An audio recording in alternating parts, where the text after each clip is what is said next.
আসসালামু আলাইকুম রহমতুল্লাহি ওবরকাতুহু। সম্মানিত দর্শক, অন্তর্বর্তীকালীন সরকারের প্রধান ডক্টর মোহাম্মদ ইউনূস, তার সঙ্গে বিএনপির ভারপ্রাপ্ত চেয়ারম্যান জনাব তারেক রহমান সাহেবের যে একান্ত বৈঠক, এই বৈঠকের সামান্য কিছু বক্তব্য সামনে এসেছে।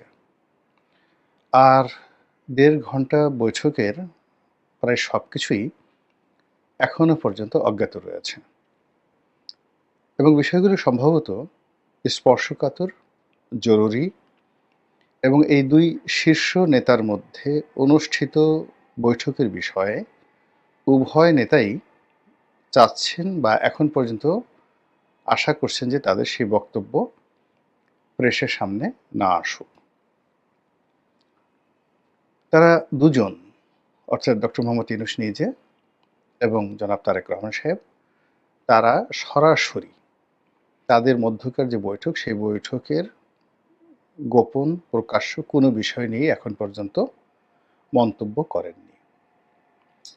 আমরা যতটুকু জেনেছি সেটা হলো কিছু অডিও ফুটেজ, কিছু ভিডিও ফুটেজ। যেমন তাদের সঙ্গে যখন হোটেল লবিতে দেখা হলো, কিংবা যখন জনাব তারেক রহমান সাহেব তার গাড়ি থেকে নামলেন, একেবারে চকচকে নতুন একটি গাড়ি থেকে, রাজকীয় একটা গাড়ি। এ কারণে বললাম যে তার যে আগমন, এটা অনেকটা রাজার মতোই হয়েছে।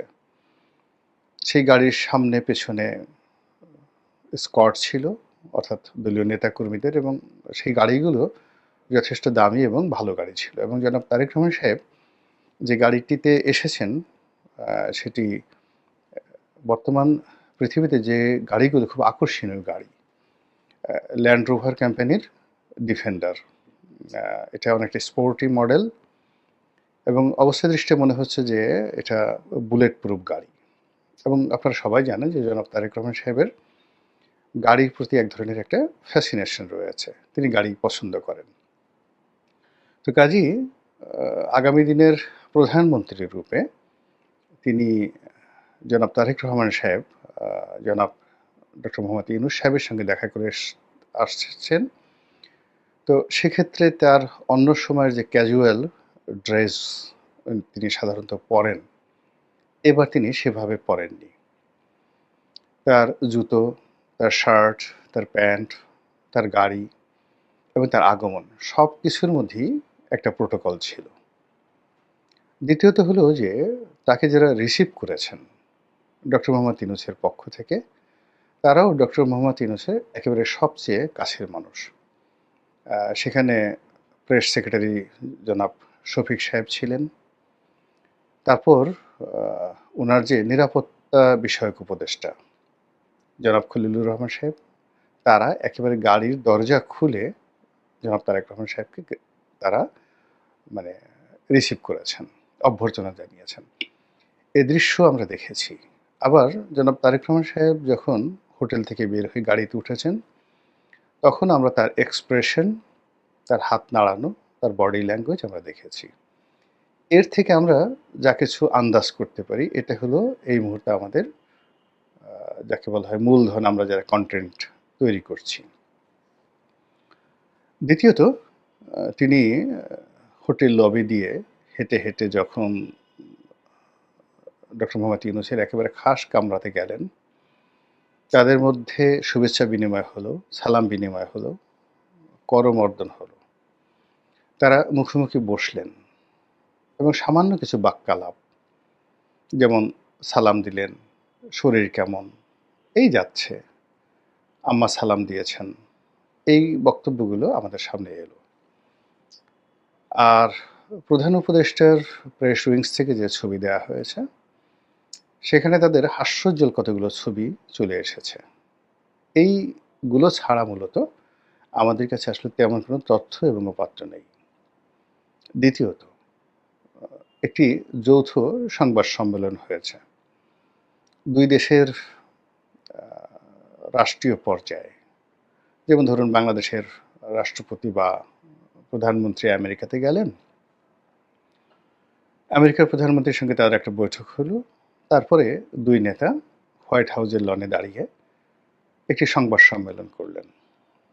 ঠিক এইরকম না হলেও এটি আরও জাঁকজমকপূর্ণভাবে হয়েছে। অর্থাৎ এই ২ নেতা তারা প্রেসের সামনে না এসে তারা তাদের স্ব গন্তব্যে চলে গেছেন এবং এই ২ নেতার যে গুরুত্বপূর্ণ ২ জন সঙ্গী, জনাব তারেক রহমান সাহেবের সঙ্গী আ আমির খসরু মাহমুদ চৌধুরী আর ডক্টর মোহাম্মদ ইউনূস সাহেবের যে সঙ্গী তিনি হলেন জনাব খলিলুর রহমান। তারা প্রেসের সামনে কিছু কথা বলেছেন। একেবারে সাদামাটা সাধারণ কিছু কথা, যেখান থেকে আমরা জানতে পেরেছি উভয় নেতা শর্ত সাপেক্ষে তারা ২০২৬ সনের ফেব্রুয়ারি মাসে একটি নির্বাচন অনুষ্ঠানের ব্যাপারে মোটামুটি রাজি হয়েছেন। প্রস্তাবটি ছিল জনাব তারেক রহমান সাহেবের পক্ষে। ইট ওয়াজ এ হাম্বল সাবমিশন। তিনি মুরব্বির কাছে খুব বিনয়ের সঙ্গে বলেছেন যে আমাদের দেশে যে রমজান, পবিত্র মাহে রমজান, এই রমজানকে কেন্দ্র করে মানুষের একটা ভাবগাম্ভীর্য, কর্মব্যস্ততা এবং অর্থনৈতিক লেনদেন থাকে। তার সঙ্গে সঙ্গে প্রকৃতি বিরূপ থাকে। কাজেই প্রধান উপদেষ্টা যে ঘোষণা দিয়েছেন এপ্রিল মাসে, ঠিক সেই সময়টাতে নির্বাচনটা আসলে আমাদের পুরো ১৮ কোটি মানুষের জন্য আনন্দদায়ক হবে না, স্বস্তিদায়ক হবে না। ভোটার উপস্থিতি কঠিন হয়ে যাবে এবং প্রকৃতিও এই সময়টিতে ভীষণ রকম বিরূপ থাকে। ডক্টর মোহাম্মদ ইউনূস এই দেশের মাটি মানুষ সম্পর্কে অওয়াকিবহাল। তিনি এই কথাতে দ্বিমত করতে পারেন না। তো তিনি বলছেন যে হ্যাঁ, আপনি ঠিকই বলেছেন। তো সেক্ষেত্রে তারেক রহমান সাহেবের একটা কাউন্টার প্রস্তাব ছিল, ফেব্রুয়ারি মাসে নির্বাচন করা যায় কিনা? ডক্টর মোহাম্মদ ইউনূস বলেছেন হ্যাঁ, করা যেতে পারে। এই সময়টার মধ্যে আমরা যে প্রস্তুতিগুলো নিচ্ছি, সে প্রস্তুতি হলো এপ্রিলকে কেন্দ্র করে আমরা যে প্রস্তুতি নিয়েছি বা নিচ্ছি নির্বাচন অনুষ্ঠানের জন্য, সেটিকে যদি একটু এগিয়ে আনা যায়, প্রস্তুতি যদি আরও দ্রুততার সাথে করা যায়, যেটা ইলেকশন কমিশন করবে সেইগুলো, তার সঙ্গে সঙ্গে তার যে অন্যান্য বিষয়গুলো রয়েছে, যেমন বিচার, শেখ হাসিনা এবং তার যারা দোষী রয়েছেন তাদের বিচার, এরপর সংস্কার, এই বিষয়গুলো যদি হয়ে যায় তাহলে অসুবিধা নেই। তো ফেব্রুয়ারি মাসে নির্বাচন করতে অসুবিধা নেই। এই হলো কথার মূল প্রতিপাদ্য বিষয়। কিন্তু এই বৈঠকের পর আলোচনা কিছুতেই থামছে না। বিএনপির মধ্যে ঠিক ওইরকম মতদ্বৈততা দেখা যাচ্ছে না, কিন্তু যারা জনাব তারেক রহমান সাহেবের ভক্ত এবং বিএনপির একেবারে ডেডিকেটেড যারা নেতাকর্মী রয়েছেন, তারা ভীষণ খুশি। তাদের কাছে মনে হচ্ছে যে ফেব্রুয়ারি মাস এলো বুঝি, একেবারে চোখ বুজতে বুজতে চলে আসবে কালকে, পরশু। তারপর একটা নির্বাচন হবে, ৭০% বা ৮০% মানুষ নির্বাচনে অংশগ্রহণ করবে এবং বেশিরভাগ আসনে বিএনপি জয়ী হয়ে সরকার গঠন করবে এবং জনাব তারেক রহমান সাহেব আমাদের এই